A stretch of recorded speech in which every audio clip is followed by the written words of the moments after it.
Ito ang mga bunk houses o temporary shelter ng Pinoy administration para sa mga biktima ng bagyong Yolanda noong 2013. Maliliit at dikit-dikit, wala rin sariling palikuran at halos 10 square meters lamang ang laki ng bawat isa. Hanggang ngayon, patuloy ang investigasyon dahil sa umano'y overpriced ang mga ito. Ang dapat daw ay mahigit 100,000 piso lamang ang halaga ng bawat bahay na umabot daw ng mahigit 800,000 kada isa. Hindi na raw mauulit ang kapalpakang ito sa administrasyon ni Presidente Duterte.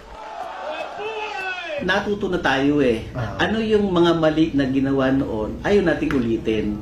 Yun. Ipinakita din ng NHA sa PTV News ang sample unit ng mga temporary shelter na ilalagay sa Marawi.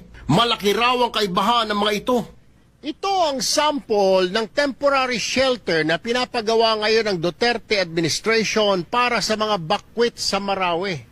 160,000 pesos ang halaga nito na ang laki ay 22 square meters.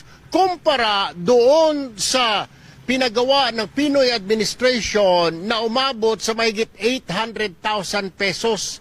Nagawa lang naman sa Coco Lumber at Light Materials. Di tulad dito na ito ay gawa sa galvanized steel plates sa labas at light materials naman doon sa loob. Bukod sa single detached sa mga ito, mas malaki rin daw ito kaysa sa mga temporary shelter sa Yolanda. 7 katao ang kakasya sa bahay na ito, kung saan may 3 malalaking bintana para labas-pasok ang hangin, at sinadya talaga ang kakasya 7 katao dahil meron siyang sala, at dito naman ay ang magiging kusina.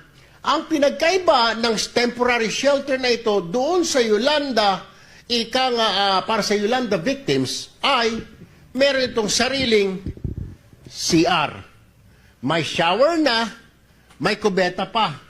Di tulad yung sa Yolanda na pawang tulugan lamang. Sa Disyembre raw bago magpasko, inaasahang halos 2,000 pamilya na makikinabang sa mga temporary shelter. Ang isa pa raw malaking kaibahan ngayon, Si Presidente talagang hands-on doon eh. Talaga namang almost every 2 weeks ata andun siya. Na, mapunta doon sa ground zero, mapunta sa transitional shelter site, laging andun. At iba yung Presidente natin ngayon. Sipag. Siguro may bearing na rin. Yung talagang yung sabihin natin na meron siyang political will talagang gawin yan. Ayon naman kay PCOO Secretary Martin Andanar, bukod sa mga temporary shelter, tatayuan din ng mga satellite office ng PTV at Radyo Pilipinas ang lungsod ng Marawi.